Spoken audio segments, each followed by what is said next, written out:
Welcome to Eat the Bible, the world's fastest chapter-by-chapter Bible study, powered by Revelation 10:10. Okay, let's get started. Welcome to episode 6, Eat Joshua.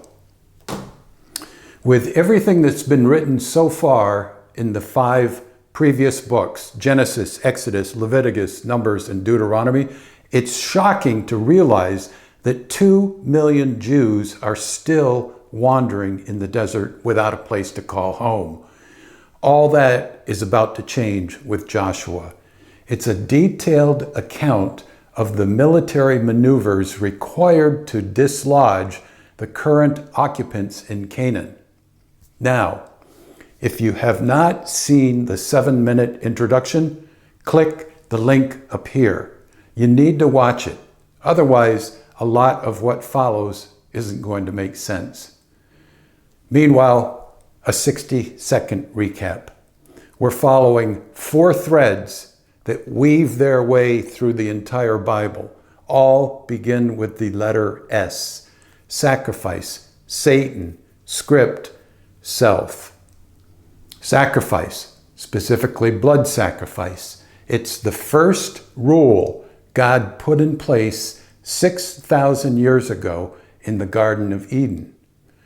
2,000 years ago, Jesus finally arrived on the scene to put an end to the bloody system.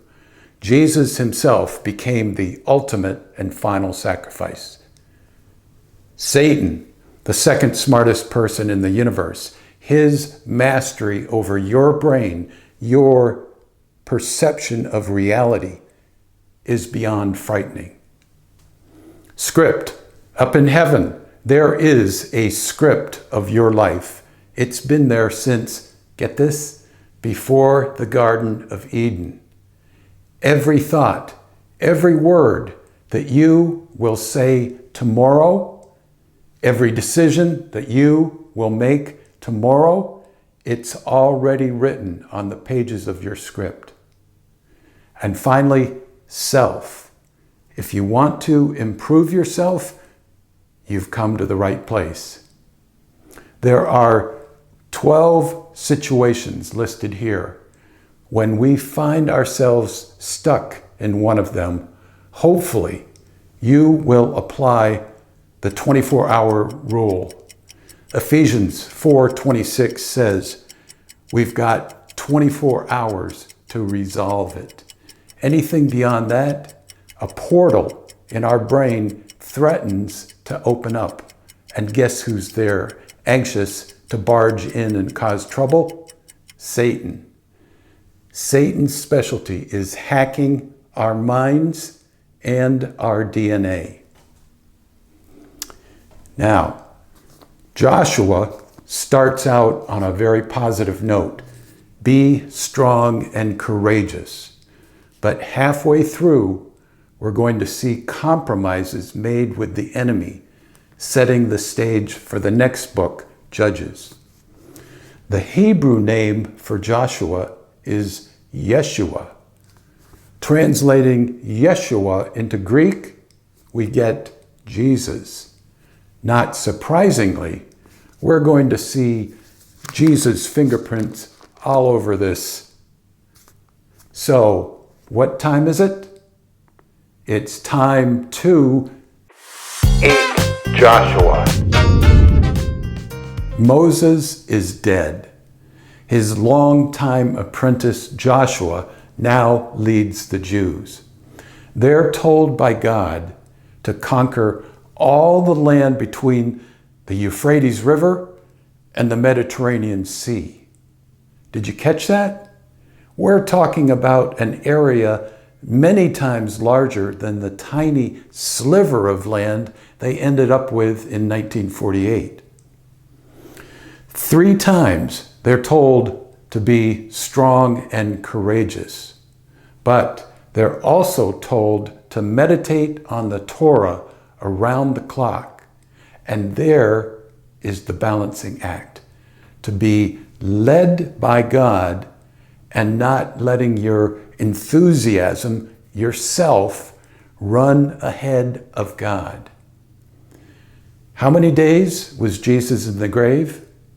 3 days and 3 nights. The number 3, it's a fingerprint of Jesus. And here it is in verse 11, when Joshua issues this command to his officers. Within 3 days, you are to pass over this Jordan River to go in and take possession of the land. Remembering the clumsy 12 spies debacle of Numbers 13, this time Joshua sends just 2 spies into Canaan to look around. They end up at a prostitute's house in Jericho. Rahab had heard amazing stories of their mighty deliverance from slavery in Egypt. She decides to follow the Lord God instead of the lifeless wooden Canaanite idols. So she hides the spies, making them promise to save her family when the invasion happens. Now, just as scarlet blood running down the door saved everyone from the death angel passing over Egypt, this time a scarlet rope hanging from Rahab's window will give life to those at the end of the rope. The entire population of Jericho is paralyzed with fear. Fear is one of the 12 situations. And where fear is, Satan is. In fact, this fear had festered and percolated for 40 years. Satan's had plenty of time to enter portals, torment thousands of brains, causing confusion and other mental problems. More Jesus' fingerprints. Verse 16, hide there 3 days. Verse 22, remained there 3 days. Another fingerprint in verse 2, at the end of 3 days. Just as the Red Sea had parted when the Jews escaped from Egypt, the Jordan River splits open and lets them cross over on dry ground. The priests lead the way, carrying the Ark of the Covenant. 12 huge stones, one for each tribe, are wrestled from the middle of the Jordan and piled up on the Jericho side as a memorial. In fact, John the Baptist points to this very memorial just before he baptizes Jesus in the book of Matthew. The invasion has officially begun. They are now on Amorite and Canaanite territory. What they're told to do next makes no sense in the physical realm. God tells the men to get circumcised, something they had ignored doing for the past 40 years. Then they celebrate Passover. The following day, the manna stops appearing in the morning. Suddenly, Jesus materializes in front of Joshua, brandishing a sword, dressed as the commander of the Lord's army. He tells Joshua he's standing on holy ground. Moses was told the same thing when he encountered the burning bush. They both took off their sandals in worship. God reads from the script and reveals that victory will result when they do something very unconventional. For 6 days, the men walk silently around the outer walls of Jericho. The priests lead the way, carrying the ark and blowing trumpets. On the 7th day, the people shout, and the massive stone walls fall down. Every living thing inside the city is devoted to destruction, killed.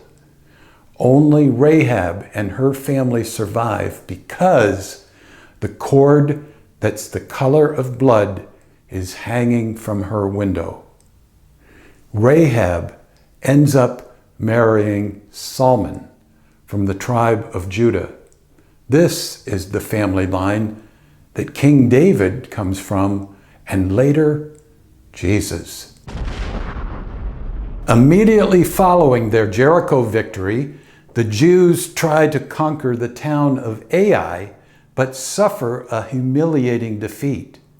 Fear overtakes them in verse 5. The hearts of the people melted and became as water. 3,000 brain portals are about to swing wide open. But Joshua applies the 24-hour rule, and these portals slam shut. God tells Joshua someone has disobeyed the command to not take anything from Jericho. A man named Achan is singled out by drawing lots. He admits to having taken some silver and gold and some clothing. He's promptly stoned to death.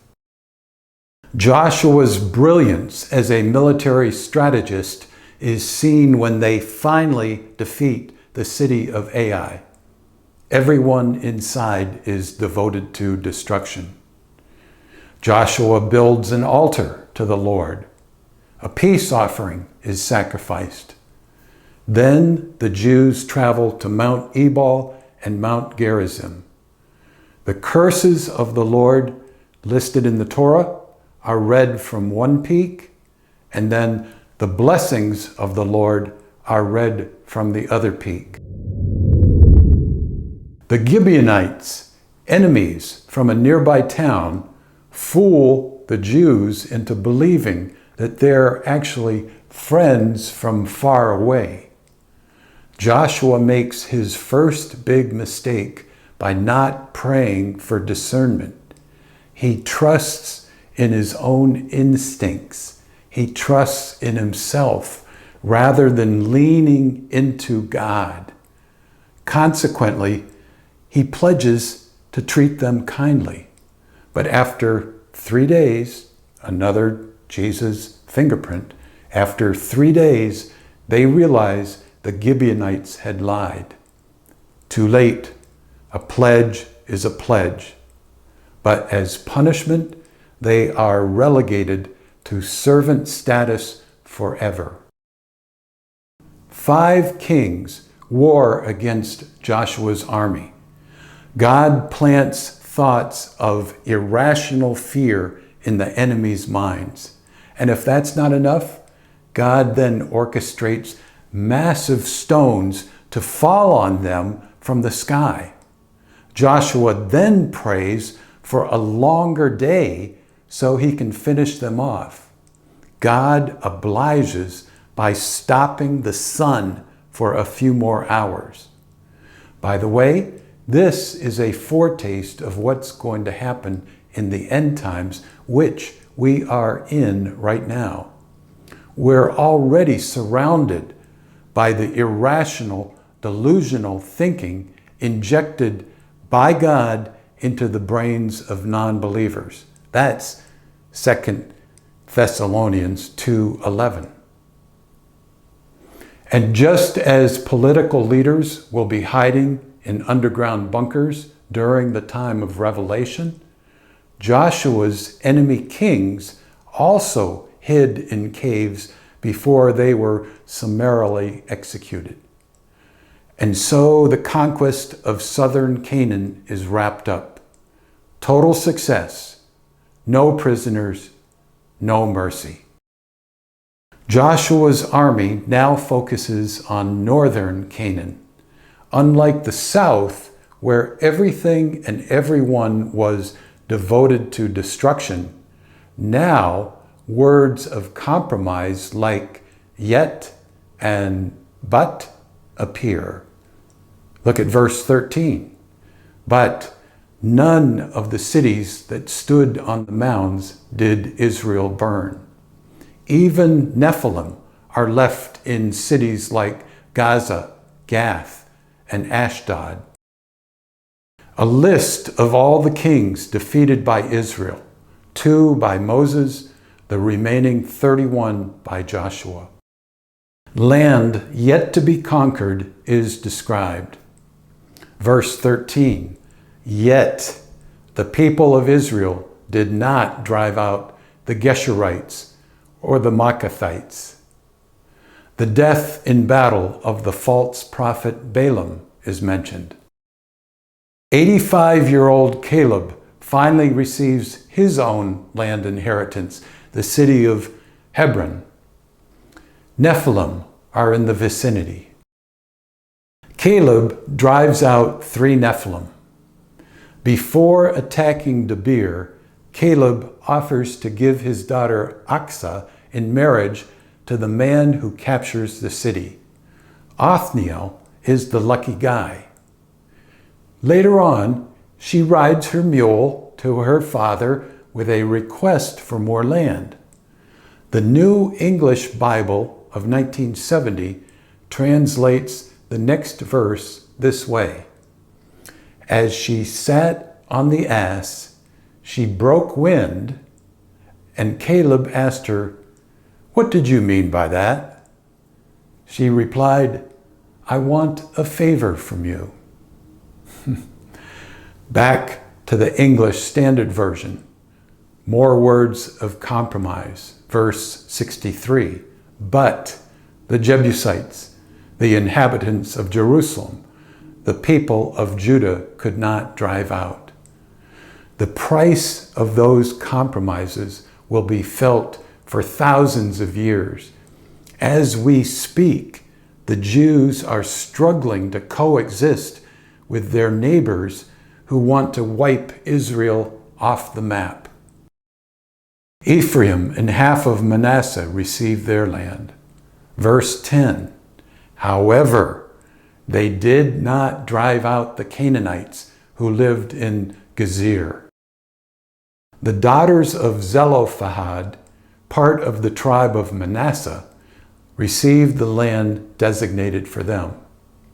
Verse 12, yet the people of Manasseh could not take possession of those cities, but the Canaanites persisted in dwelling in that land. Shiloh is now the center of operations. Originally, it had been Gilgal. Jerusalem won't be the capital until another 400 years have passed.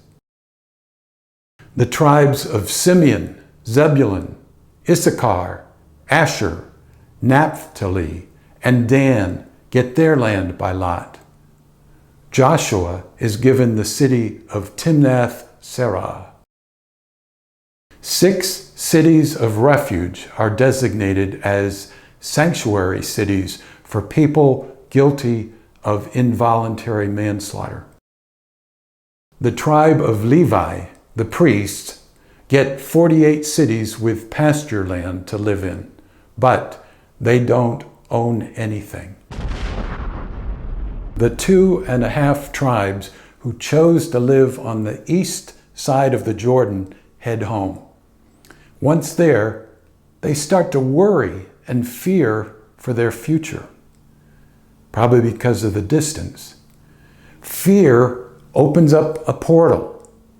Satan enters their brains, inciting them to violate God's commandment about altars. Specifically, there was to be only one altar in the land, namely the one in front of the tabernacle in far-off Shiloh.